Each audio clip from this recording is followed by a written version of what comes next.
It always feels good doing this after a win, doesn't it? Hello and welcome to Wall of Reds here on the All for United channel. Make sure you hit a like, hit subscribe as well, because we have got a jam-packed Wall of Reds for you tonight. Of course, I am joined by a number of smiling Manchester United fans as we pulled off a fantastic comeback win today. Let's not blur it out. A fantastic comeback win earlier on today against a good Southampton team, a very good Southampton team. We limited them to more or less nothing but some great, set piece plays. And we ended up storming them in the second half to get that win, thanks to none other than Edison Cavani. What a game. I'm going to come to each of you lads first, just for your reaction on the game. Guys, get in the live chat, hit a like, share the video. Let's get those viewers today, shall we? Kai, let me come over to you. What did you make of that today?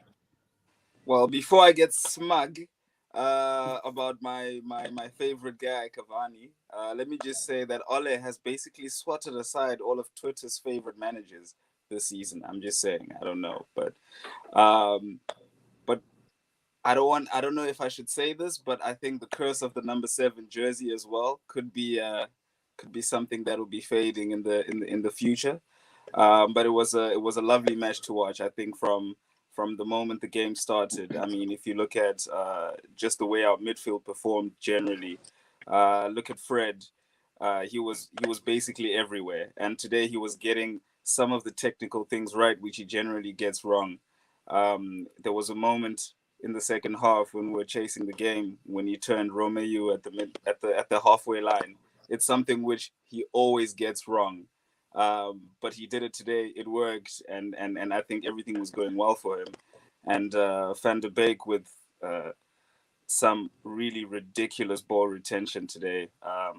I mean, there was times where you'd think that he's overrun it, but he's actually doing it on purpose, just so that he leads the defender away in front of him, and then he comes back out with the ball. It was crazy. Sometimes he'll swallow the ball like a vacuum, and his choice of pass to get it over the opponent was also brilliant. So I think, the midfield really dealt with those moments really well. But then I go back to Cavani and I say, I think in reality, we miss in a lot of games, we actually create a lot of decent chances. And now we've been caught in this phase where we have like almost moments. But now it helps to actually have a striker who finishes off the almost moments, which we normally rue and we say, we should have finished that off. So that was brilliant from Cavani today. But I won't say too much because I know everybody's got a lot to say. But I'm happy. I'm so happy. I wrote an article on this and I just knew it was going to be a masterstroke because he just has more personality. He's not a Falcao. He's not a Di Maria. He's just different. He's just got something about him, and great. Happy days. Happy Kai over there. Guys, if you're watching on a different platform, come over to YouTube, youtube.com/All for United. Get in the live chat and chat with us real time. Jamie, let me come over to you. What's your reaction to that win today? Yeah, obviously just touching on the result, absolutely delighted considering the situation we were in at half-time. So, I've been smiling all day because it's just one of them performances that just doesn't leave your head even when the football's finished and you've listened to the post-match and stuff. But just pretty much touching on what Kai said there, I thought, do you know what it is? Like, credit to Ole Gunnar Solskjaer as well, because he would have been taking pelters at half-time. And as we've discussed before, social media is a pretty vicious place when Man U are not doing well. So do you know what? Credit where credit's due. He was brave, he was bold, and this is what we want to see from Solskjaer. We want to see him make big decisions when it's sort of not going to plan. So bringing Cavani on was a masterstroke, and I know Kai just touched on it, but obviously last week I was mentioning as well, I feel like he's got to be starting now. And I'm just hoping after this performance, and I know I keep saying it, but Kai mentioned it a minute ago as well about the midfield. Like, I think now, if Ollie's learned anything from the Başakşehir game and today, it's Van de Beek has got to be in that team and Cavani has got to be the focal point of the team up front. But I thought there was a couple of performances there that worried me today from a couple of individuals. I felt a little bit gutted for Greenwood because I don't really feel that he should have went off. Would have, but do you know what it is? I'm not even about that negativity tonight. Like, there's a couple of little bits and pieces, nothing major, but I mean, how can you come on here and point point fingers at different things when we just scored the last minute winner. And how good is it? How good does it feel now to have a number 9 where you know as soon as he gets a chance, he's going to score? I know I touched on it last week. Sometimes we might get 5 or 6 chances that we can afford to miss against the West Broms, but how nice was it today that when we got the 2 chances and it really mattered, they got put away.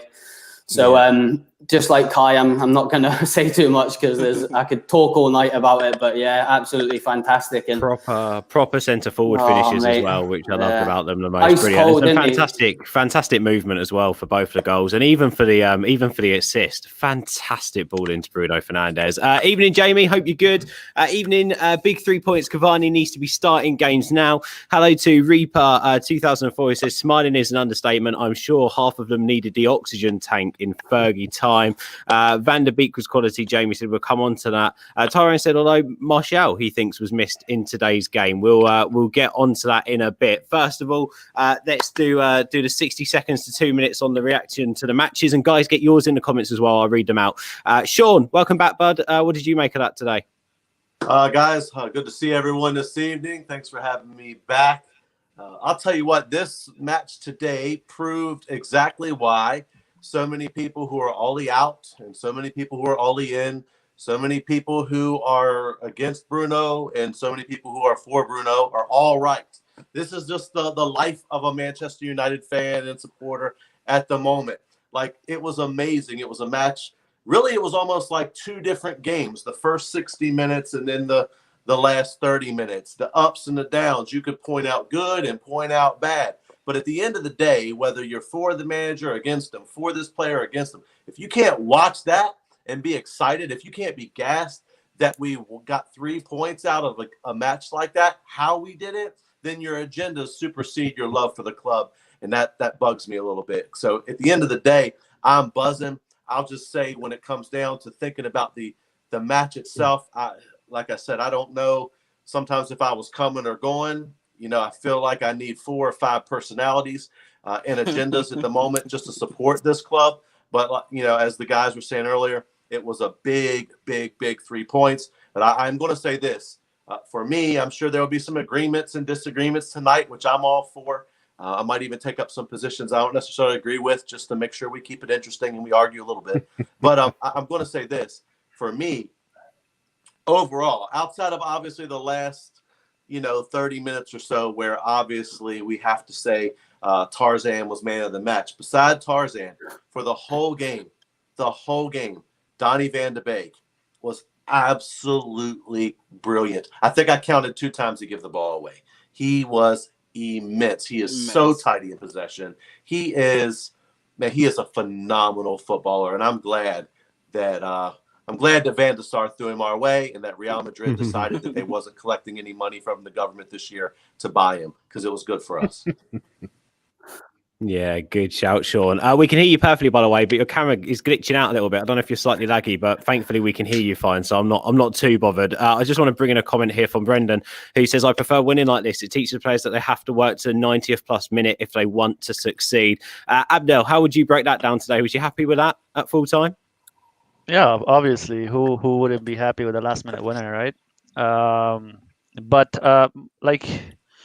I know someone mentioned that the master stroke was when Cavani came on, and I think it undermines the work that Ollie and the coaches put in, looking at how we played against Southampton in July and how we played against them this time around, because he changed the way we build up completely from the game previously, where we relied on Pogba to be the guy who progresses the ball from midfield to attack while keeping Bruno Fernandes a little bit slightly upfield.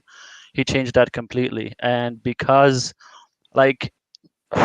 Southampton's press is always going to be effective because they have energy, and Hasenhüttl really forces them to be aggressive in everything, especially if you notice the beginning of even though we were on top, the beginning of the match, they were still aggressive. And then in the second half, when they got their breath back a little bit, they became aggressive again for the first 5 minutes. But I liked how Ollie changed that to address the press. And we got out of the press more often in this game than we did in the last game that we played against them. And he forced Hasenhüttl to actually change his tactics. So when he took off, I think Djemba, I forgot his name, and he put on and he put on Long, Shea Long, I think his name. Mm-hmm. He changed it from the 4-2-2-2 that he plays to a 4-3-3 because they couldn't win the ball as frequently as he wanted to, especially pressing down the midfielders. And then they became a little bit more dangerous, but then we were still in control. Like our weakest points at the moment when we're pressed that aggressively, I still are Aaron Bissaka. He's not 100% comfortable on the ball. And then, but Fred helped him a lot with that. The only problem Fred has is still his erraticness in nature. Like he still sometimes loses the ball easy and get bypassed easy, but his energy makes up for that. So apart from that, I think we've dealt with them very, very, very well. They tried switches of play to get even beyond our press. We pressed them as well, and we pressed them in a good way. And to get out of press, they tried to switch the play frequently to take advantage from how Aaron Bissaka tucks in when we are on the attack. And other than that, I think it was a good performance. And like I said, like I know people keep going on about the diamond. Like Ali does not play it as a diamond. Like when we're without the ball, we play a 4-4-3 narrow, and when we're on the ball, one of the midfielders in the diamond actually tucks in with Bruno Fernandes, so it becomes more of a 4-2-2-2 ourselves.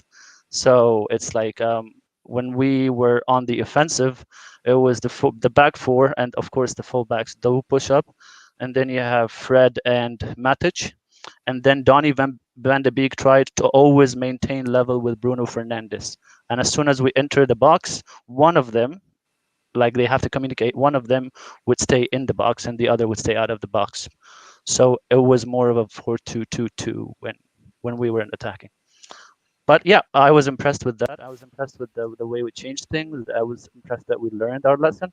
Of course, at the end of the day, like being clinical is what's going to matter because that's the result and the goals. And Cavani showed up in the moment that we needed him and showed why he's a world-class striker. Again. Yeah, and of course that's when we need our number 9, right, Abdel? When we need our number 9, we need him to step up, and we need him to provide for us. Oliver, let me come over to you quickly. Some great points made there by Abdel. What's your reaction to the 3-2 win today? Well, it had the frustration and the joy of being a Manchester United fan. Really, all in a tight little bow. I mean, for me, at the start of the game, it was quite brilliant to see, the question that we've all been asking: how do you get Donny van de Beek and Bruno effectively in a team? I think we've all discussed the key to that was getting Fred as part of a diamond, or as the 4-2-2-2, like Abdel was saying, and it worked brilliantly. It looked a bit of a masterstroke.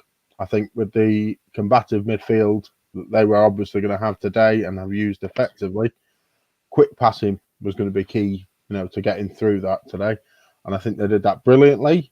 I think heads went a little bit, if we're being realistic, from a mistake that could have been avoided. I think Rashford Bednarek was a bit of a mismatch. I'm not sure whether that was zonal, as in he was just marking the front post. But I mean, man for man, that looked a little bit like that could have been avoided. Second goal, you've got to give it. It was a good free kick. At the end of the day, when you can say that some people said De Gea was going to save it, and he fell back in the net. Most keepers wouldn't get a hand to that or wouldn't even bother diving for it. It was a good free kick. You've got to give him that. The comeback was inspired. I think I had sort of lost a little bit of faith that we were going to just come back and smash it on. I think we all thought Cavani was going to start after his performance midweek. And when he came on, it changed the game up. I think it was deceptive, though. Realistically, the decision making was a little bit poor, maybe, in the quite a few chances we had in the first half. So it could have been a completely different scoreline going in at half time. But for me, I think Cavani just showed pure, class. It was that sort of hidden understanding that the quality players have. He knows this. Bruno and him worked brilliantly together today. It was knowing where the other was going to be. A lot of our good attacking play came from sort of the pass before from Donny, releasing Bruno to do what he does best. And I think Bruno was fantastic today as well. Where would we without him, really? Mm-hmm. But for me, brilliant performance. And I much prefer that sort of grandstand finish to a drab 1-0. It's more exciting for fans to watch. So I think everybody got what everybody wanted in some descript today. And I thought it was good to watch.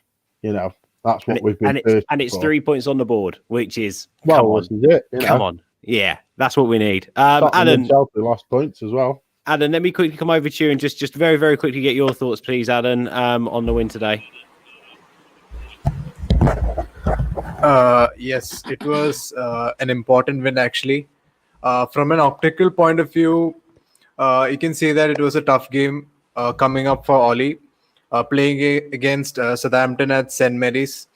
And that too, a roller coaster ride of a season for United so far. And statistically, if you look right now after the win against Southampton, we're just 5 points away from the top of the table. And so you can see how the wins are coming in for us, how that consistency is building up. But we need to keep moving forward. We need to keep moving. And I felt that the substitution that Ollie made today in second half to bring out Mason Greenwood and bring in Edinson Cavani, that was pretty underrated today, because you don't see a lot of good substitutions that take place with Ollie. That's a major criticism that Ollie faces right now, saying that, especially from Twitter, that Ollie doesn't make the right substitutions at the right time. But today he well did, and it won us the game today. And I agree with most of the views from the panel today. And also, Kai had mentioned about Donny van de Beek regarding his ball retention. Yes, it was sublime. And I feel like he needs to work more on his defensive duties. And I think he'll improve with more game time. You can validate his performance moving forward. And I felt certain players had poor games today. Felt Alex Telles, he was putting in a lot of crosses, but it went into the keeper's hands, most of them. He had a good corner that Bruno stuck up, and Cavani foxed James Ward-Prowse to get in a goal. So, and I felt the forward line as well needs to improve. I think Rashford as well as Greenwood, they should have started well. They should be clinical more moving forward, because the coming games are going to be tough as well. So that's my viewpoint for today's game. Cheers, Alan. Yeah, some really, really good points made, guys. Get in the live chat. I'm going to try and jump into some of these. Jacob's just reflects on your points there, Alan, saying Telles and Rashford were disappointing. But then again, Rashford came up with that moment at the end of the game to put that ball in the box. Cavani with a movement and score. So at the end of the day, I actually don't care if players have a bad game, as long as in the moment they do something to make a difference. And Rashford actually did that today. So, fair enough. Credit where credit is due. Connor saying here, welcome along, Connor. I hope Mason, Tony and Marcus are learning from Cavani on how a proper striker acts. For me, you don't tend to, watching on TV, one of the elements that I hate about not being in the stadium is, and I don't know if any of you guys would agree with this, is when you watch it on telly, you can't see the movement off the ball. You just can't see it. But with Cavani, when you see an action of play and you actually watch him, his movement is unreal. He is always looking for that run forward.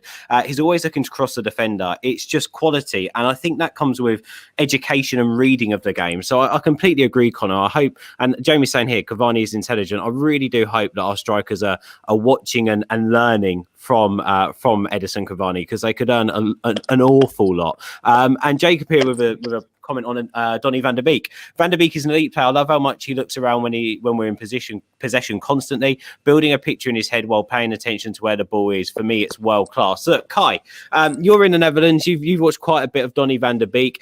For me, he was like the quiet assassin today. I think his work will go down completely underrated today because he was fantastic. He dictated the tempo of the play every time he was on the ball. He was always looking forward. He was fantastic in the middle of the park. What did you make of his performance, Kai? And are we close to seeing the best of Donny van der Beek, or has he still got quite a way to grow yet? Look, I think, like you said, he was definitely superb today, and he gave a masterclass in what I like to call like midfield basics. So just the real, it's very rare that we see a midfielder who has all the basics around them and they do them really, really well. So when they control the ball, the way that he looks around, he checks, he's always looking around before he gets the ball. So the moment he gets it, he makes the right decision, lays it off one touch, or he's got enough space to make the turn. And they love him here. He's probably one of the most popular Ajax graduates, actually, because I mean he's really one of those unassuming guys. He's just he actually just looks like a normal looking lad. He doesn't look like this really, really good footballer. But today, like I said before, his ball retention as well is just, for me, I don't know, I find those little things really, really, really nice to see. You know, there was a moment where he gets the ball, he's actually covered by about 3 or 4 Southampton players by the touchline, and he looks to his right and he sees Telles, and all he does is he just dinks the ball just a little bit right along the touchline, just into his path. That kept us moving, and he, you know, it's brilliant to see him just making the right decisions for every single thing that he does, and obviously the technique as well to pull it off. I also think having Matic playing as well in midfield with him also helped it a lot, because Matic keeps the ball a lot more. So he's, you know, it's a lot more progressive. It's not just erratic, going to close the ball down, winning the ball, and then nothing else that moves forward. I think Matic formed a good base that when we win the ball, he is able to pick out a more accurate pass, which goes maybe either to Donny and then immediately goes in forward again. So I think Ole just got the combination in midfield absolutely spot on. And like Abdul said, the way that we played then and the way that we played now is actually very, very different. And the fact that he changed that was also very good. And also about Donny, I love the way that he's always supporting his teammates as well. So he always wants the ball, even in the tightest of areas. It doesn't matter where it is. He's going to be in that area just to pop it off. And he has very understated skill. You know, some people don't see that little bit of first touch which gets him away from the player, or that little bit of a fake drop of the shoulder which he has. So I think the performance was close to being complete. It's not him fully, because obviously he has to integrate. I think when you now see him knowing exactly where everyone is and the team is more settled, I think it'll even be, you know, it'll be way, way better, because he'll be popping off the first touches much better.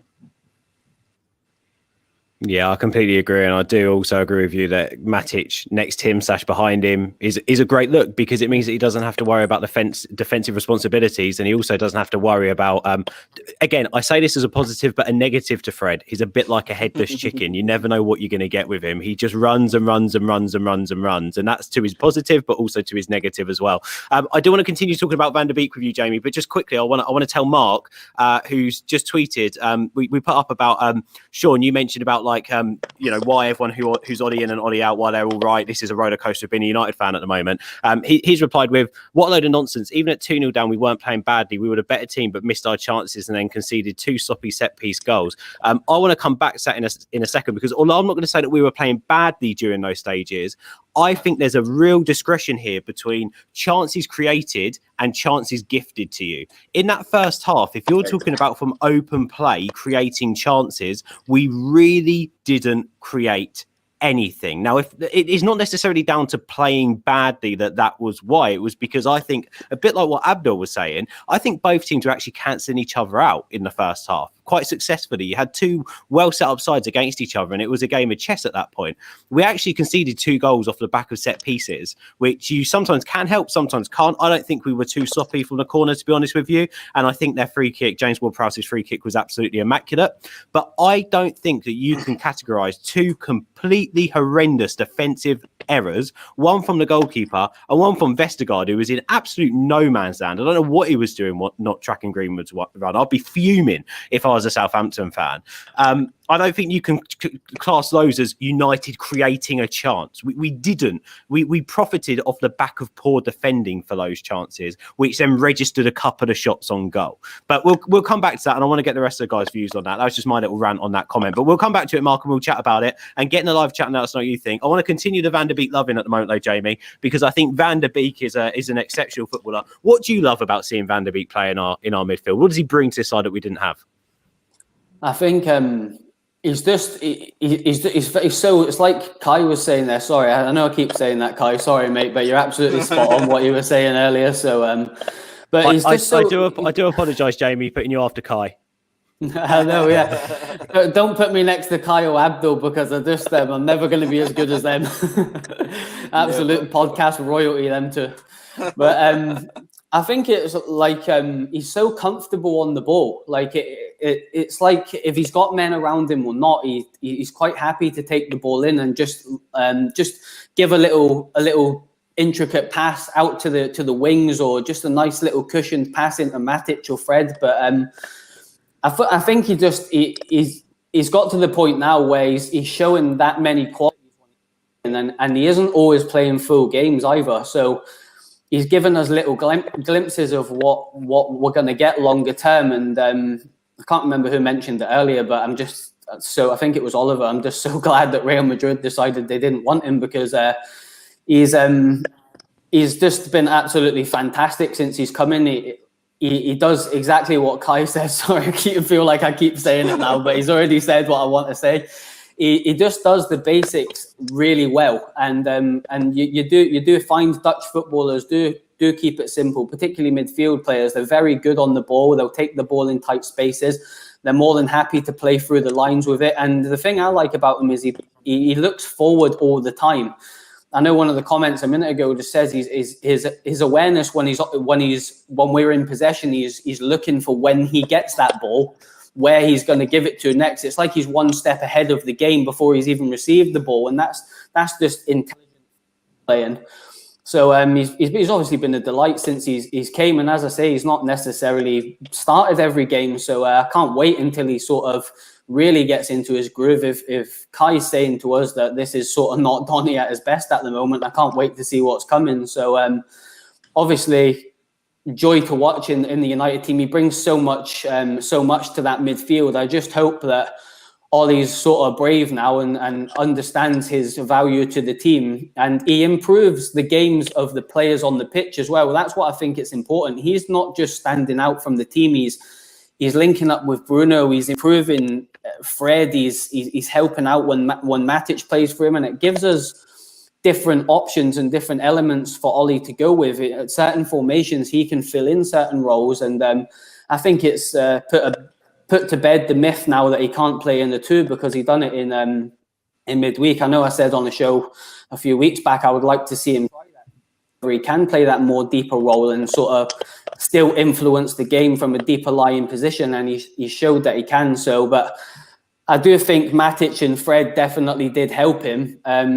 Fred sort of, like someone mentioned a minute ago, he's a bit erratic sometimes. I know when you see Fred running after someone going towards the edge of the box, you're just sort of praying for the best, ain't you? But he does like everyone's got a role in that team at the moment, and Ollie's just got to pick the right pieces for the puzzles for the game ahead. And I feel like he's definitely starting to realise Van der Beek's importance to the team, which is fantastic, because I only speak for myself, but I think I'm speaking on behalf of the whole fan base when I say I want to see him start regular every game. Yeah, I don't think you dropped your best players, and at the moment, Van der Beek is being one of our best players, and I think we're a weaker team without him starting. So I think he's just got to play, and it's as simple as that. We've got to find a way for him to be in the team, but obviously with balance, Abdel. Whenever we talk about this, it's all about the balance of the team. So we've got to find a way for it to work, and I actually think Matic might be that partner. Although Alan, I want to come over to you. I felt like there's a mixed reception on Fred after that game today. I thought he played. I thought he played good. I don't think he was terrific. I thought he played good, but I think everyone in a United shirt had a good game today, even in the first half. I still feel like we played good. So what were your thoughts on Fred today?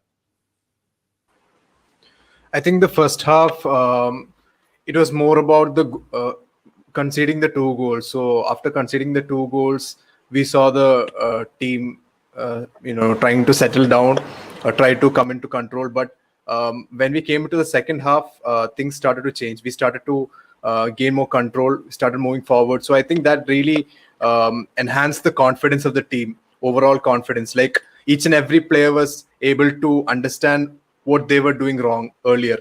And I think first half, like most of you said, like the performance was pretty good. Even I agree, but we weren't clinical enough. But at the same time, we didn't see a lot of Fred in the first half. It was more like we are used to seeing him play better in a double pivot role. And when it came to this particular formation, it's pretty hard to come in terms with it in a faster manner. So it did take time, and the link up with Van Bissaka at times also it tends to slow down a bit. And at times with Van Bissaka as well, I think the right hand side looks a bit isolated at times in certain games. And today also we were able to find that. But when Cavani came in, we were able to use the right hand side well as well.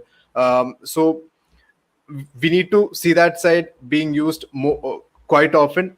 And I feel Fred had those key moments in today's game. Like for the first goal that Bruno scored, we saw that it was Fred who stamped down the ball and took possession out of Southampton, and then played it off to Cavani to make that pass in. So it was a decent performance from Fred, and he had those key moments in today's game.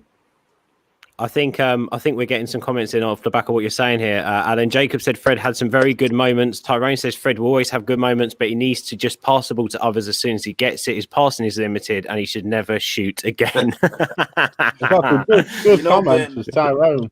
Yeah, it's good. Ben, Yeah, go on. I think the last few games, actually, the last few goals we've scored, Fred has been the person that has started it by winning the ball in midfield.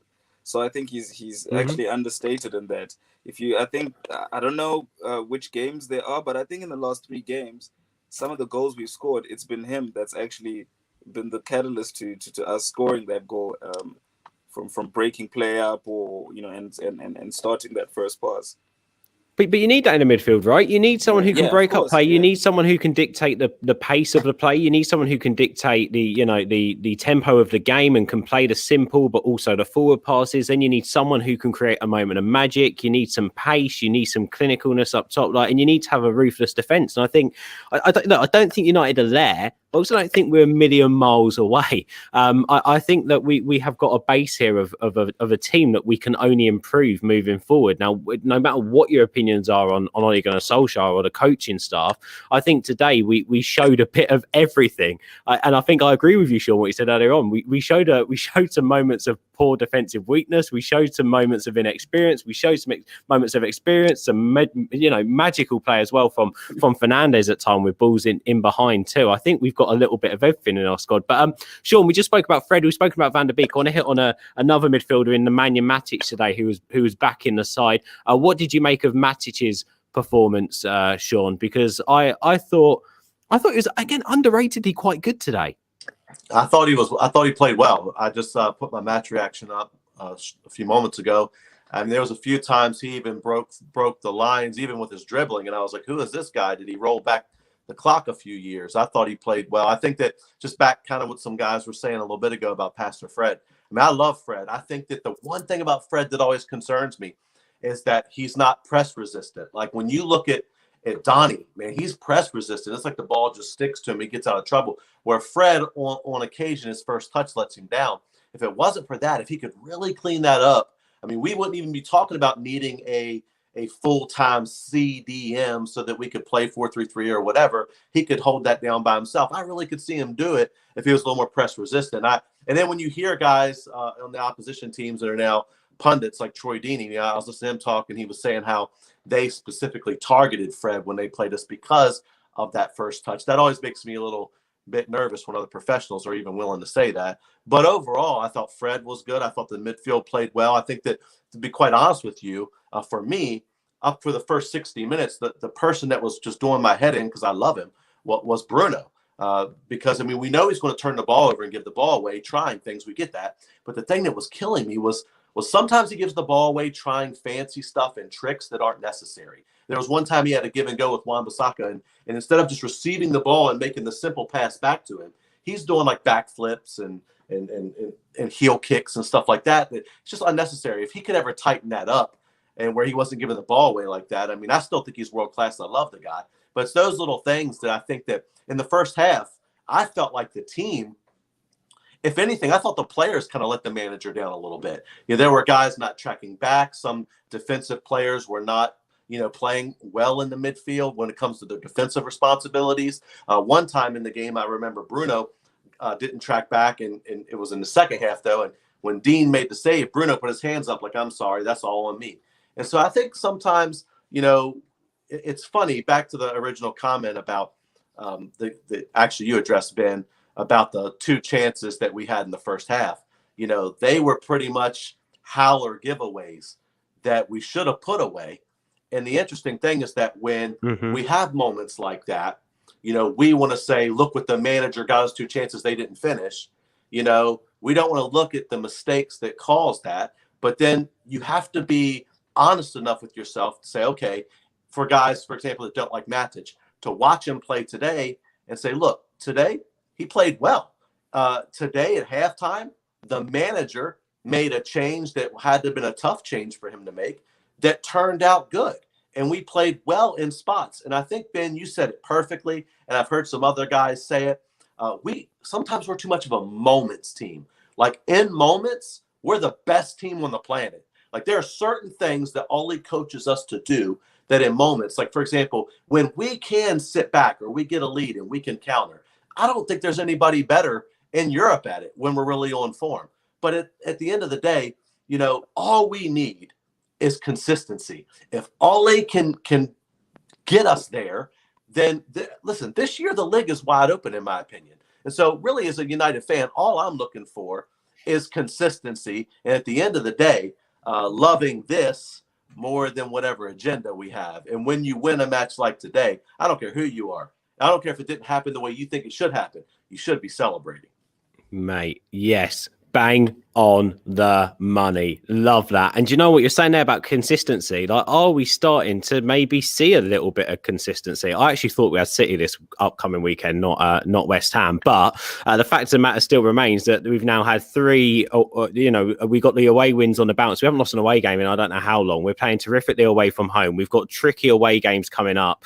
We've won, obviously, 3 games on the bounce now in the Premier League. We're doing well in European football as well. We could seal that up with a win against PSG, even just a point against PSG, to be fair, midweek. Maybe now we are starting to see United go on a little run of form here. And if we can, I've always said it, the best, I don't think, actually, I'm going to make this statement now. If I haven't said it before, I'm going to make this statement now. I don't think the best performing team in the league this year is going to win it. I think last year we saw the best team who didn't just get results, but played probably the best football in the league win it. This year, I think it's going to be a team who can grind out the most results. And that's why I think Spurs are actually in with a shout, because Mourinho knows how to pick up a tricky point. Mourinho knows how to pick up a tricky win, just a 1-0 away from home. That everyone will go, oh, they played awful, but won the game. He knows how to do that. So if United can get in a vein of form where we just win in football matches, I think it's wide open. I don't think you're wrong in saying that at all, Sean. I think it is wide open this season and anything can happen. Abdel, I want to come over to you on this chances created thing in the first half. Because I think you are the best person to talk about this. I look, I understand in games you need to take a little bit of luck. If there's a mistake, you've got to finish your chances. Fair enough. I completely get that. And that's a chance on goal. I get it. But you can't tell, and I understand people saying, the build-up play to that first opportunity from Greenwood was nice. Yeah, it was. But in any other situation, that defender tracks Greenwood and he doesn't get onto that ball anyway. So for me, it's not, so to speak, a chance created. We didn't create enough in the first half. So what was up with that first half performance? Why didn't we manage to, so to speak, grab the ball by the horns and run with it and get at Southampton from the off? I think it has to do with Rashford, Greenwood, the ball is not sticking to them. So whenever we get the ball up, like we do well up until half the field, and then that last two passes, let's say, are the ones that just don't happen, or the quality in them is not that good, or the decision making. Let's say Rashford wants to take on 5 people when he doesn't need to, when he could have passed to Telles on the overlap, for example. I think that was what really killed us a little bit in the first half specifically. And this is where a quality of Martial shows up, because Martial is good at that, at holding the ball up, waiting until his teammates get here and play them in, and then he tries to get into the box, where he doesn't do it enough, but I mean he tries. But with Rashford and Greenwood, but Greenwood is a little bit better than Rashford at it. They want balls over the top to run into directly and storm the goal, or just one defender they would pass and shoot. But like I think Southampton did a good job in man marking them both very well, because and this is where you go back into the ideas of the pressing on both sides, because we had Greenwood and Rashford up top. The defensive line of Southampton wasn't able to join their press as much as they would like to, which gave us more comfort at the back. But at the same time, it hindered us at the front, because Rashford and Greenwood didn't have enough space to run onto. And that changed when Cavani came on. Cavani can hold the ball up much better than Rashford, or Greenwood is still learning. I don't want to say better than Greenwood. He's good on the ball and his touch is not bad, but it's just he still doesn't have it at elite level yet. Abdel, with them two playing number 9, because we've seen Rashford and Greenwood play 9 a couple of times. I don't know if you guys would agree with this, but twice when we've seen them both play as 9s together in this similar formation, they haven't impressed together. You've lacked a sense of having someone who could command a little bit of authority up top when Greenwood and Rashford play together up there. Is this a result of them being pushed out wide? Because we all know they came through the youth systems playing as number 9, scoring goals, breaking youth records. The pair of them have done it in their own time playing with the youth teams. Is this a product of them now when they're thrown into that position? They're just not used to it. They haven't played the professional game there. With Greenwood, I just think that he's still developing in it. That's all. He's still taking into the Premier League. You expect him to still become a natural number 9? Greenwood? Yeah, he will. He definitely have it. He definitely had that instinct. And I know that you want to say that the guy who was marking him did a bad job, and that's why we got the chance. But that run from Greenwood, that run Rashford doesn't do very often, and Martial doesn't do very often. They do it in patches. But because Greenwood has these instincts, he got the head start over his marker. You know what I mean? And the ball that was played in was good. Now the complete howler from Southampton was the goalkeeper. That pass he made, that was terrible. That was a gift, which we should have taken. Yeah, but Cavani has done this for years and years and years, and not only that, he has the awareness and the ability. And the key thing about any footballer and any position, actually, it doesn't matter if it's a 9 or not. It's the over the look shoulders, the looks, like, okay, I'm in which position and how many people are around me and how often do they do it? This is like what scouts look out for when they're scouting players. How many times do they check their surroundings? How are they aware of their position? Are they aware of the people that are around them? Rashford doesn't do it that much. Martial doesn't do it that much. They need to develop that even more. I know it's like people will say they're 23 and at 24, almost 25. They need to have that by now, but they just don't do it consistently. For me, it's game time. And you're looking at Greenwood. He needs to just. I know this sounds ridiculous, but look, we keep talking about that we're going through these transitional phases, right? And we've got this young lad in Mason Greenwood who could become a fantastic number 9. Do we just need to play him there? Because otherwise, are we hindering him if we don't just play him there. That's my worry, because I don't want it to get to the point where, like Rashford, we pushed him out wide and then he just completely loses that instinct that he clearly still has snippets of. That's Rashford and Martial's the problem. Both of them are neither a complete 9 nor a complete winger. Definitely, they're inside forwards. So let me quickly bring Kai in, Abdul. Sorry, and then you can jump off the back. Yeah, go ahead. Sorry. One thing which I've noticed about Greenwood, and like Abdul's saying, I think it's because he's still growing, but his general performance level is actually pretty low. So the way that he actually performs in the game as a whole, because we're playing him too far out on the right, so then he has to end up doing all of this defensive, or rather it looks like he's not doing defensive work, or he's not tracking back, because Wan-Bissaka's always left, doing just this one-man defensive job. So I think, like Ben, you're saying, I think it's kind of a hindrance playing him there. And I think it's probably this Thierry Henry notion where it's like, you play him on the wing until he gets good enough to be that guy that cuts in and then scores all the goals as that type of a number 9. But we've never seen that kind of a number 9, like, again, who converts just like that and is at that level. And that's what everyone's probably been trying to do to all these young strikers over and over, up until now. And I don't think it's a risk worth taking for Greenwood. I think we just need to find a place that he plays up top, for some games consistently. I don't know how we do it, but yeah. Yeah, I think the problem that he's got there, just going off of what Kai was mentioning there and touching on what Abdul was saying as well, I think the problem he's got is potentially the fan base, because if we're going to sort of trust in Greenwood and he's going to start the majority of games for us and he's going to be very inconsistent because of his age, we potentially might drop points if we've not got a Cavani in there. But I think that the major issue with playing Rashford and Tony on the left and Mason on the right is we don't have any traditional wingers at the club. We don't have a winger that's going to hit the byline. It becomes that because everyone's doing that. They're just all in the same position. You've got your one, and we always drift inside.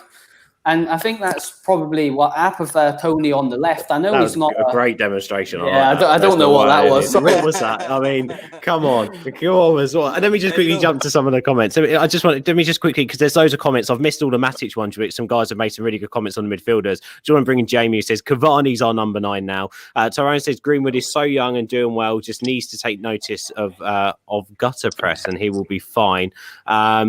Jacob says some players are more single-minded and direct. There are big advantages to that, but some big disadvantages. Tyrone's gone on to speak about Martial potentially being a great number 9, but without decent service from wide areas, he will suffer in this team. He is good in the air and has proved it a few times. I mean, it's and Mark Sain's got a lot to learn to do that in terms of Martial. I think it's interesting, isn't it, that we've got options and we're questioning what our best option is. And again, a bit like we were saying earlier on the roller coaster of being a United fan, we've not made progress in terms of knowing what our best options are on the pitch. Like, who is nailed down, meant to be playing here. We haven't got the best wingers at the club. Who can sit the system? It's tough, isn't it? Oliver, I'm going to come over to you, but quickly I'm going to read something out. We're not going to jump in this tonight because we don't know the full story behind it. But Sky Sports are reporting the FA haven't said anything yet, but the FA are expected to investigate a social media post by Edison Cavani after the Uruguayan shared an Instagram story from a fan using a racially offensive term. We don't know much about that, but reading a bit deeper in it, it could mean a ban, and it looks quite serious. So feel free to go and dig into that in your free time. I don't want to talk about it yet because I don't know any of the information, so I can't question anyone on it because I don't know what's what. So that's not me trying to jump away from the conversation. That's me saying that I'd rather we know all the facts before commenting on something like that. Oliver, let me talk to you about Mason Greenwood. Tell me, you're a lifelong United fan. How excited are you by Mason Greenwood, and what have you made about the conversation around our number 9s at the moment? Well, it's as we're saying, it's the number 9s, but then we've got so many, and where do we fit him in? We haven't got a right wing, and I think it's a bit of a sort of gift and a curse, the fact that he is, as adept on both feet, so he can be an inverted winger or he can cross a ball in. I think that's why Rashford has to go on the left, because that's his curling in with his right foot, which can be lethal, as we've seen. I think we should give Greenwood games as a number 9. You know, he's got prime examples to learn off. I mean, look at, you know, Cavani's movement. If he can learn off that, does that make him a better player? We all know he can swivel and, you know, turn and shoot with either foot. The shape of his body shape when he's actually leaning up for a shot, he could drop a shoulder. I think he looks the more complete number 9 from that sort of youth level jumping up than Rashford did. But as you say, you know, we've sort of pushed Rashford into that left forward role that isn't quite one or the other. Hence, that was limiting our options. I think Cavani changes that now. But that's, you know, that's all very well changing Rashford, Martial and Cavani. And yet we've still got this hole on the right wing, which unfortunately, I'd say Greenwood's probably the best person to fill that because he still gives pace and obviously he can cut in or do across equally well for me. I think it's a shame, but it's not going to really hinder his development because, as you know, Jamie was saying, if you stick him at number 9 and, you know, pendant on Cavani does have a ban, if you stick someone like Greenwood after the press that he's had recently anyway, one bad performance, it can all come crashing down, which is, you know, the sort of bugbear that you take with playing for a club like Manchester United. If he was playing for, you know, a lower league team or a championship team, it's less pressure. You know, you're still going to get it from the fans, but it's not a worldwide sort of, you know, microscope on every detail of your performance and then quite disgustingly into your personal life. I think that is a lot of pressure to put on a young lad. So has he come through it for you, Oliver, or are you a little bit worried by his form since that? But then, you know, it's what do you believe in the press? I mean, you know, it's finally come out that it was just, you know, quite a sad time in his life that he's had to get over. Not so to speak on that. I mean, like in terms of, for me, the biggest part of all this is how he reacts. So what have you made of his performances since his, let's say, awful summer, you know, obviously personally, but also in terms of what the press have done to him? Obviously, you know, we haven't seen much of an impression on the field, but obviously he's suffered with injuries as well, and he's been in and out of the team. So more your thoughts on, can he react to this? Well, has he got the mentality? I wasn't expecting him back this quickly, to be honest with you. I didn't think we'd see him. I thought there was talk of protecting him and keeping him out of the team, which would have been sad. But whether or not he's just gone and knocked on the manager's door and demanded, you know, I want to get back out there and play football, use it as a distraction of sorts, you know. He still has that sort of young fire of that is your distraction. When you're playing football, you know, it's freedom. It's not, you just sort of do it naturally. Whereas, like, you know, Cavani, it looks like he's processing thousands of bits of information every time he gets near a ball, let alone is on it. So I think, for me, I wasn't expecting him back so quickly, but I think he's done well. I think if he can keep going with these, you know, little performances, I don't think hooking him today was perhaps the right decision. But then, you know, Rashford does that piece of brilliance at the end that we all know he can do. Yeah. For me, if he comes back from that, you know, that shows his maturity. He's put on the bulk, he's put in the work, the physicality to get up to being a top player. And I think he deserves all the support of our fan base, to be honest with you. And he'll get it because he's a young lad that can grow into being a generational talent. So he'll definitely get the support. And actually on that, Kai, you know, we've spoken about this a little bit, but I think because talk to you about this, you know, actually we've got to praise him for taking Greenwood off at half-time, because the substitution is what has made the difference. So for you, does Ollie deserve some credit for that? And is this maybe an improvement we're seeing on Ollie? Time and time again last year, we criticised him for his in-game management. Is this potentially an improvement where he is now growing as a manager? We said last year in the semi-finals, you know, we lost some semi-finals. He needs to improve. He needs to learn from it and grow as a manager to be able to manage this football club and to grow into the role. So is this maybe a step one of us seeing that progress from him? Yeah. Well, firstly, I would like to say it also helps when you have a better bench now than he had back then. And I think he generally does have more options now and a lot more ways to change it around. Before, actually, we would have been seeing Ighalo come on instead of Cavani to come try save the game or something to that nature. So I think his in-game management has only also gotten better with the options which he has and the amount of tactical changes that he can probably do, in that specific game according to how it's going. But any improvement is also an improvement. So I'm not saying it's just only because of that, but he is also learning his players as well. What can they do? And I think bringing off Greenwood for Cavani, for example, it should never be seen as anything. It should never be looked at sideways, because Cavani is world class, and he was coming onto the football pitch for a youngster who's also still learning his trade. And I think in that case, Rashford has more experience. Rashford has been through a lot more, and Rashford also probably is in a better mental state now, anyways, than Greenwood. So I think there's a lot of praise to also be given to Ole for that, maybe for realizing that fact, that says, okay, Greenwood normally bangs the first chance he gets. Actually, the second chance he gets, he also bangs it. But today, they were either going straight at the keeper, or they weren't doing what he normally does. So maybe he saw that there was a little bit of that, with Greenwood. But the next game will come along, and I think he'll play again and again and again. But I think Ole should be given definitely credit for today. I mean, we can't take away anything. You make the subs, that's what you get paid the big bucks for. You make the changes, we win the game. It's that simple, really, for me. And tomorrow morning, the first thing I'm going to do is how we should all start a Monday with then the video of Ollie celebrating that third goal. Because if you haven't seen it, if you can't watch that and just be like, oh, yes, he deserves that, then you are not a United fan. Jarvis says it doesn't matter what number 9, inside forward, winger, etc. What matters is the end result, how many goals we can produce. Martial, Greenwood and Rashford produced 60 plus goals last season.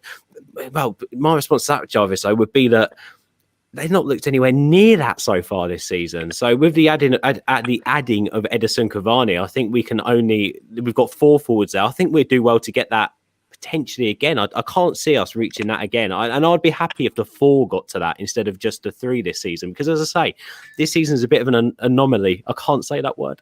Mark's also been involved and commented as well a few things. I wanted to quickly touch, I think it was earlier on, Mark, you mentioned about the league position. I want to touch on this with you, Jamie.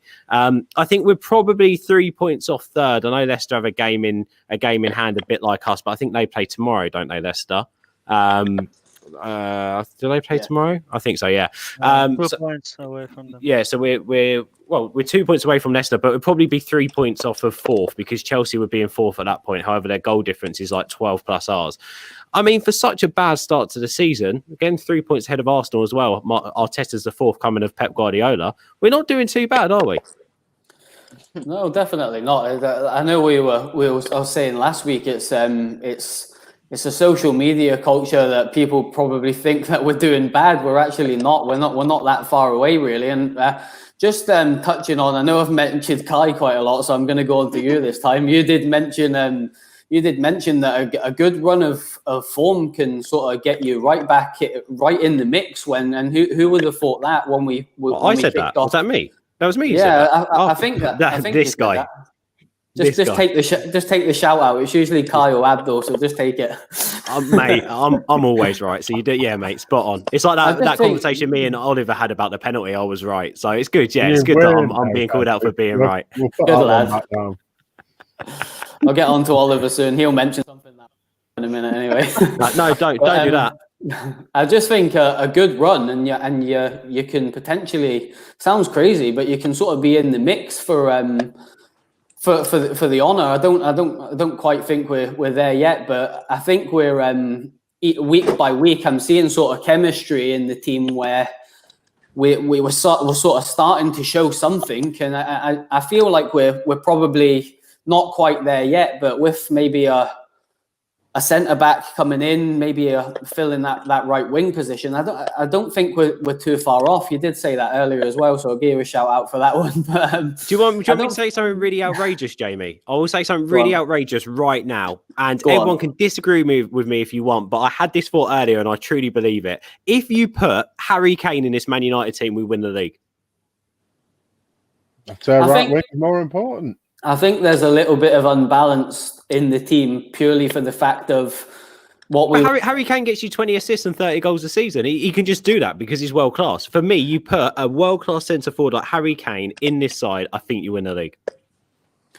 Yeah, I think you're probably right, but I feel like the wing positions are a bit of an issue. I know we've got players that can play them roles, but if we had a proper traditional left winger and a proper traditional right winger, it would give us a lot more options than having to sort of play maybe an inside forward. The issue with I think Mourinho obviously wanted Perisic purely for the fact of he can get to the byline and put a cross in, whereas Martial and Rashford, 9 times out of 10, they cut inside. They like to dribble. I'm not saying there's anything wrong with that. I'm not digging out them at all. But I feel like that's something we need to work on longer term. But there's little sort of, I know Abdul's big on having the ability of one player to sort of mask the non-ability of another one. And I feel like we're definitely getting that.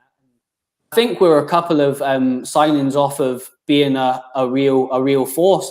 Whether that's good enough to win the title over the next couple of years, I don't know. But I would just love us to go on a run to see what happens. But I feel like I don't want to be a little bit of negative Nancy, but I feel like we're doing quite well at the moment, and I'm just kind of waiting for the blip. So I'm hoping that we don't have that blip, and I can see. I don't want to be negative. I don't mean it like that.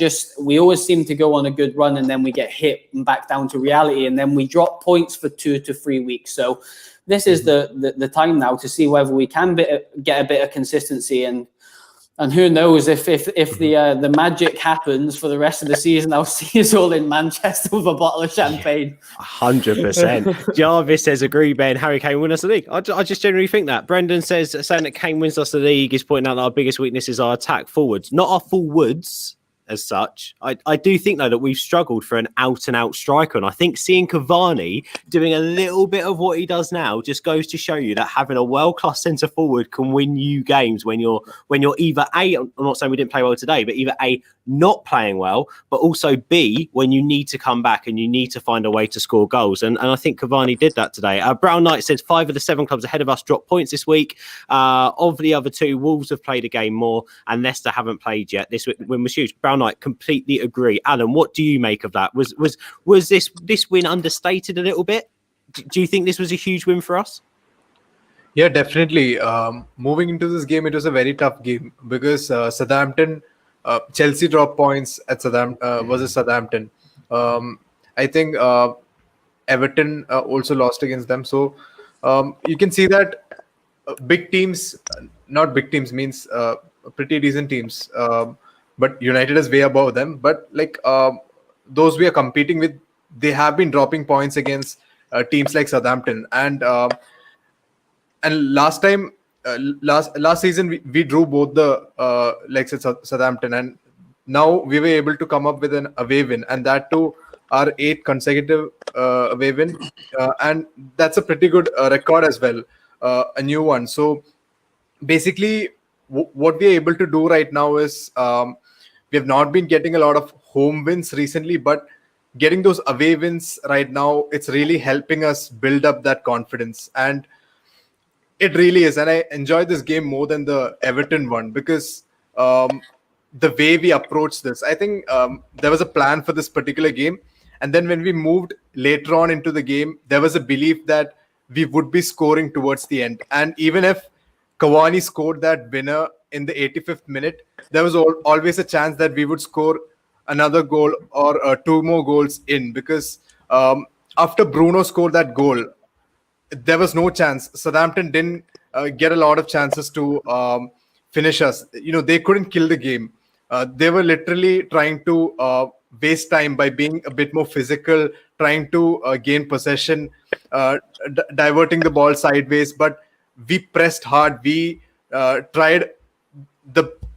Each and every player had the desire to win today. That's what I wanted to say, because that particular that's a decisive factor while moving forward. That like-mindedness in a group of individuals, that forms a team. So we were a unit. We were one team today in order to win this game. And it was a huge win because we knew that this win was needed to move forward, because we had difficult games. The Spurs game, Chelsea game, these were difficult games. We didn't get the expected points from them. But then moving forward, it's a tough week for us. We have PSG coming up. After that, we have a tough away game at West Ham, where surprisingly David Moyes is doing pretty well with that team. So we need to get results. And then we have Leipzig and then City. So we need that consistency. And I think this win will definitely give us confidence moving forward. Yeah, I agree with that. I think we should be confident going into any game. We've beaten PSG already, and we're playing fantastically in the Champions League. Confidence right there, scoring goals too. I think also going away to West Ham again, we're winning games away from home. We should be confident going on the road. It shouldn't be it's not an advantage anymore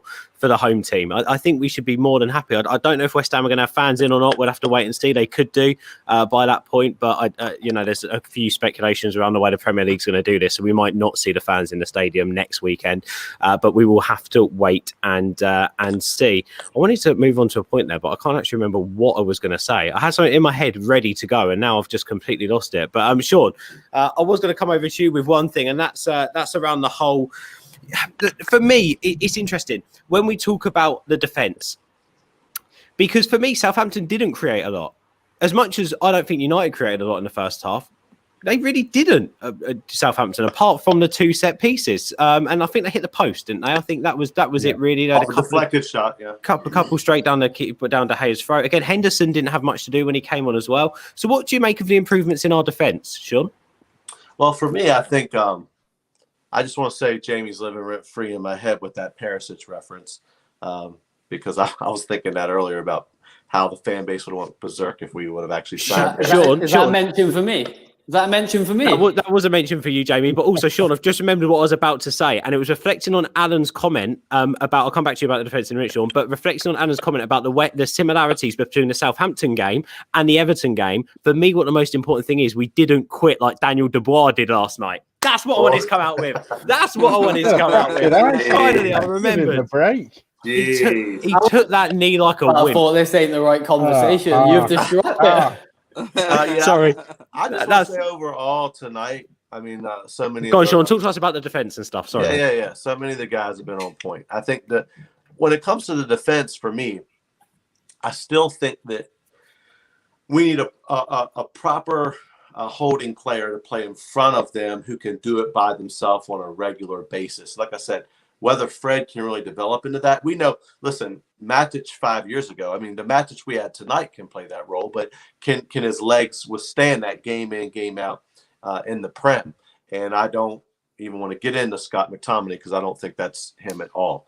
But I'll say this. I think that ultimately, we need another quick center back. I don't understand what's going on with Axel. He played so well against PSG that first time through. So I don't understand what's going on there. But I think that really we need to get another center back eventually in that's quick, because I feel like Harry and Vic are very similar, where I feel like Vic a lot of times is better with the ball across the ground. Harry's better with the ball in the air. Overall, I think that, I think our defense is playing better. David De Gea is playing better this season. We know how Aaron Wan-Bissaka is very good in one-on-one situations, but he's really letting the team down, in my opinion, with his positioning. So many times he doesn't cover the back post, and I love AWB. I don't know if that's a managerial thing that they're telling him to suck so far in. I don't know. That makes me nervous. But I think that with all the noise we're hearing coming out of Bayern, especially Christian Falk right now, who's like a Bayern mouthpiece, they're trying to kind of force Sula on us. I think he's a good option. However, Bayern don't quick enough. go. It's the same problem. So that anybody that you want to get from Bayern, typically they don't let him go. So I don't want anything to do with that guy. I think that's a smokescreen because they want Upamecano or someone like that. But I think ultimately we need a fast center back or Axel to really take that next step. But overall, I mean, I don't feel like we're not seeing the big mistakes I feel like we were seeing a little earlier in the season. So, I'm happy about that. Today you look at, okay, we could have done better on the corner. Alex Telles got out jumped, and then Fred, you never give up a foul there against that team with that guy, because that guy's got something. He sacrificed to Jobu or something for that right foot or whatever, because that guy just buries free kicks, James Ward-Prowse. So it was like as soon as he stepped up, we just knew it was going in. There was nothing you could do about it. But at the end of the day, I think we're playing pretty well. I don't think, to be honest, you have Nicholas Sutter, or whatever you want to call him, in your team today. You don't concede that corner.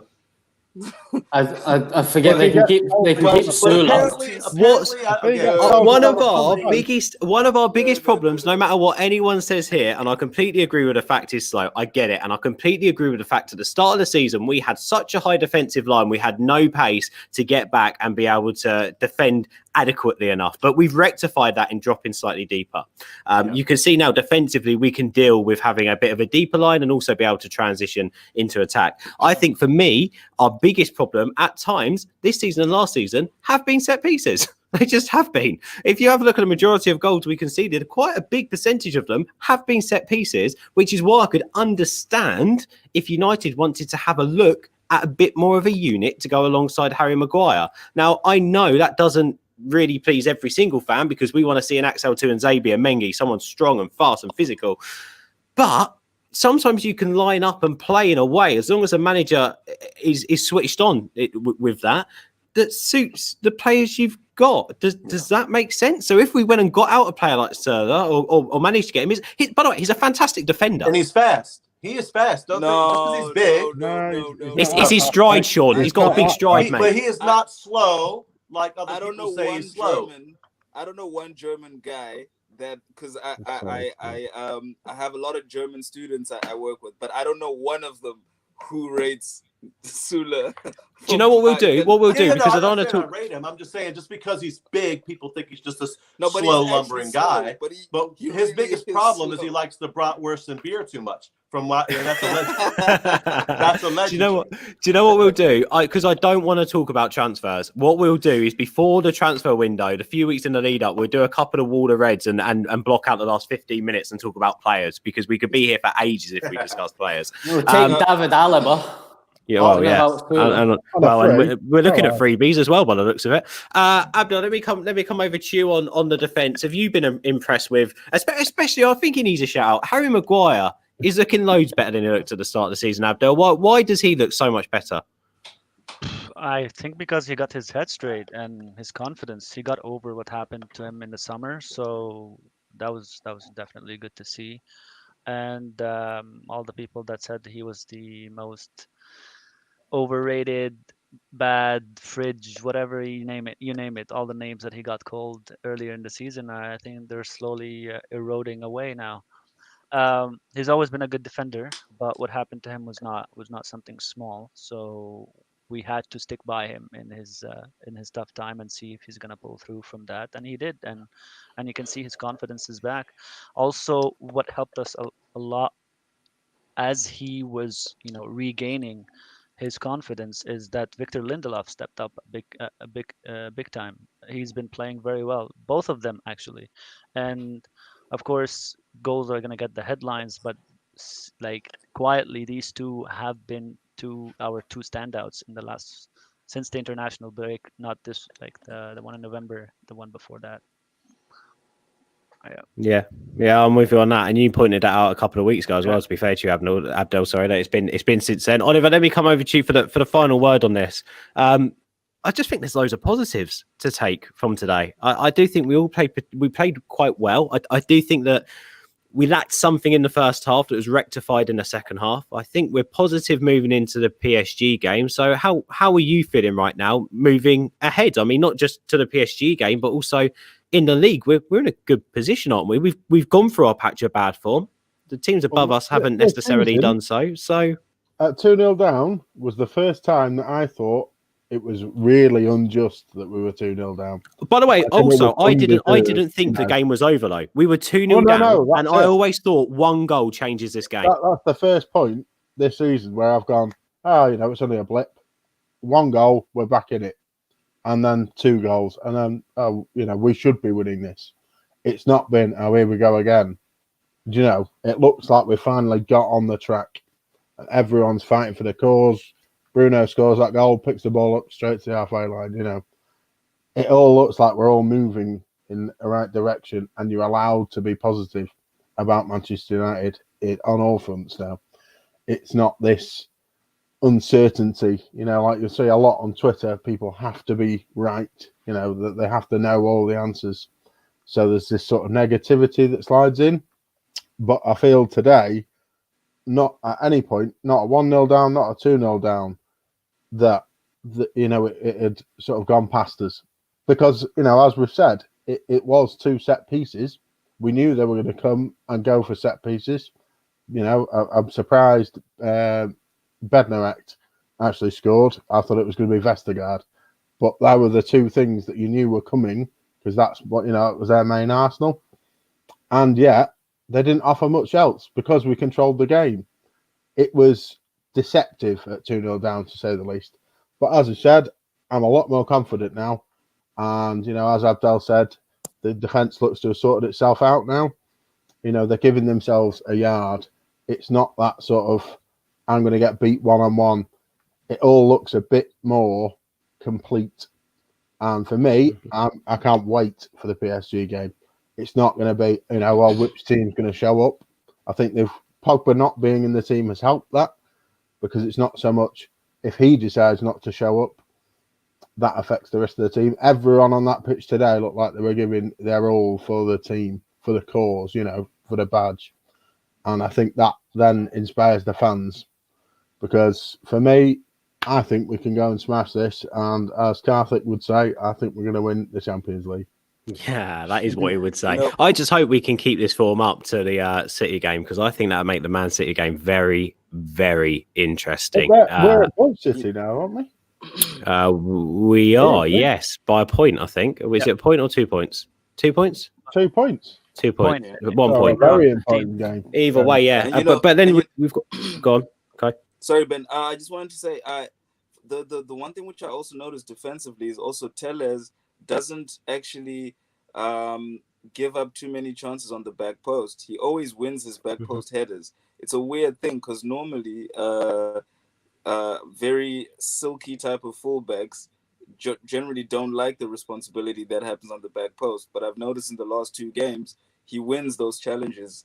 And Luke Shaw at some stage was struggling a lot with what happens on the back post. So I think it's a good improvement over there, which I've seen as well. Let's just hope that injury is not bad, because we need him fit and firing. Look, guys, I don't want to do too long on this, so we'll just do like a quick yes or no and just a group decision on this. We came on here and spoke quite a bit after the Tottenham game. We all had our say after the Tottenham game, whether that's on Twitter, on other channels, or over here at All for United. And I think our biggest worry was, can we pick up form? Can the atmosphere be changed? Can Ollie bring us up there again after going through such a, really, us feeling like we'd hit rock bottom as a club with our on-field performances and what was happening on the pitch? Do we all feel like that atmosphere's changed now? Yeah. Yeah. Is that the wheel, isn't it? Yeah, I think Ollie. Oh, don't go on that. Ollie's at the wheel. Yeah, I think Ollie. Ollie's doing well. Yeah, he's doing well. I think I was gonna say, like, Ollie's words came true, like, about the fitness and how we were far behind when we played Crystal Palace and Tottenham in terms of fitness and how ready we are for the league. He said 6 to 8 games, didn't it? Yeah. And literally 6 to 8 games, we're getting back into it. And again, today after match, he made a comment about the fact with how the longer the game went on, and when we got to the 90th minute, he was more confident that we could still find a way because the players were getting fitter. And every time that happens, we continue to get fitter and fitter and fitter. Although that does not mean the Premier League, if you're watching, which you're not, but still, if you're watching, that we don't need 5 substitutions. Those 5 substitutions need to come back. They just need to come back. Right. Anyway, I think we're done. Thanks for that, guys. That was really, really good. Check out Kai, Jamie, Alan, Sean, Abdel, and Ollie. All their stuff is over on the All for United account. Make sure you subscribe to the channel, hit a like on the video, share it as well.